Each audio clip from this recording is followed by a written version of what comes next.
ang nag-deliver papunta sa bahay nila Pangulong Bongbong Marcos at Speaker Martin Romualdez mag-insert o magpasok ng 100 billion worth of projects sa BICAM. Sana po ay hindi nila ako mapatay bago ko mailabas ang lahat. Ginawa ko lang ang utos sa akin, pero ngayon, handa na akong harapin ang lahat.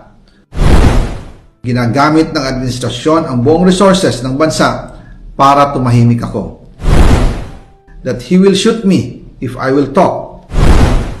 Gagamitin ako bilang panakipbutas sa kanilang kampanya laban sa korupsyon. Hindi na ako mananahimik, ilalabas ko ang lahat ng katotohanan. May resibo, may ebidensya, at may pangalan. Para sa bawat Pilipino, alam ko na buo ang galit ninyo sa akin ngayon. Nauunawaan ko rin kung bakit, lalo na at malaki ang halagang nakataya. Pero bago kayo humusga, hayaan ninyong ipaliwanag ko ang buong katotohanan. Matagal akong hindi nagsalita dahil may direktang utos sa akin. Huwag nang bumalik ng Pilipinas at manahimik na lamang. Umalis ako noong July 19, 2025 para sa aking medical check-up. Nakaplanong bumalik pagkatapos ng SONA ni Pangulo. Pero habang papauwi na ako, tinawagan ako ni dating Speaker Martin Romualdez at sinabihan, "Stay out of the country. You will be well taken care of as instructed by the President." Noon naniniwala pa ako sa kanila, kaya't hindi ako bumalik. Tumikom ang aking bibig, sumunod ako, pero ang hindi ko alam, ang ibig pala nilang sabihin sa aalagaan ka namin ay gagamitin ako bilang panakipbutas sa kanilang kampanya laban sa korupsyon. Ginawa nila akong poster boy ng kanilang sariling kasinungalingan. Ngayon, hindi na ako mananahimik, ilalabas ko ang lahat ng katotohanan. May resibo, may ebidensya, at may pangalan. Nagsimula ito nung tumawag si Sekmina Pangandaman sa akin nung nag-umpisa ang BICAM process last year, 2024. Ang sabi niya, katatapos lang ng meeting nila ni Pangulo at may instructions na mag-insert o magpasok ng 100 billion worth of projects sa BICAM. At sinabi pa ni Sekmina, you can confirm with Yusek Adrian Bersamin dahil magkasama sila sa meeting ni Pangulong BBM noong araw na yon.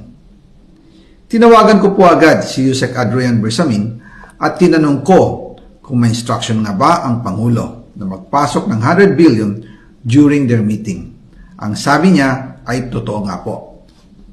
Right after our conversation, tinawagan ko po si dating Speaker Martin Romualdez at nireport ko ang instructions ng Presidente to insert the 100 billion projects.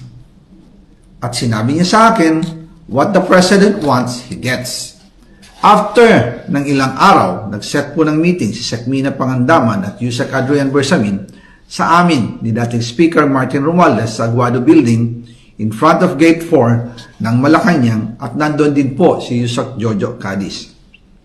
During the meeting, binigay po ni Yusek Adrian Bersamin ang listahan na worth 100 billion. Tinanong ko po si Yusek Adrian kung saan galing ang listahan. Ang sagot niya, galing kay PBBM mismo at binigay niya ito mula sa brown leather bag. Nung sinabi po ni Yusek Adrian Bersamin, yung brown leather bag, naalala ko noong nasa Singapore kami right after the elections of May 2022 sa Hilton Hotel, kami ni dating Speaker Martin and PBBM habang pauwi at pabalik ng Pilipinas, hinabol ng PSG ang brown leather bag at ang sabi ni PBBM, maiwan na lahat, wag lang ang brown leather bag. Kaya naniwala ko na utos talaga ito ng Pangulo. Pagkatapos ng ilang araw, I informed sina dating Speaker Martin Romualdez, Sekmina Pangandaman, Yusek Adrian Bersamin, and Yusek Jojo Cadiz na kung pwede 50 billion lang ang ipasok sa program funds dahil so sobra ang DPWH funds versus sa DepEd. In practice, hindi pwede na mas malaki ang budget ng DPWH kaysa edukasyon. And yung balance na 50 billion, ilagay na lang sa unprogrammed funds for the 2025 budget. Dahil Office of the President din ang nagre-release ng lahat ng unprogrammed funds.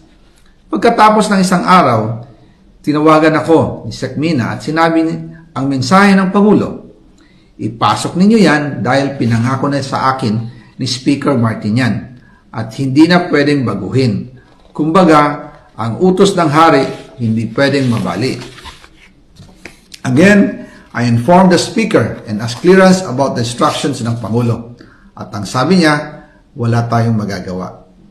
Kaya po nagtataka ako kung bakit sinasabi ni Pangulo na hindi niya makilala ang budget, samantalang lahat na binawas at dinagdag sa mga ahensya ng gobyerno ay humihingi ng approval sa kanya si Sec Mina Pangandaman.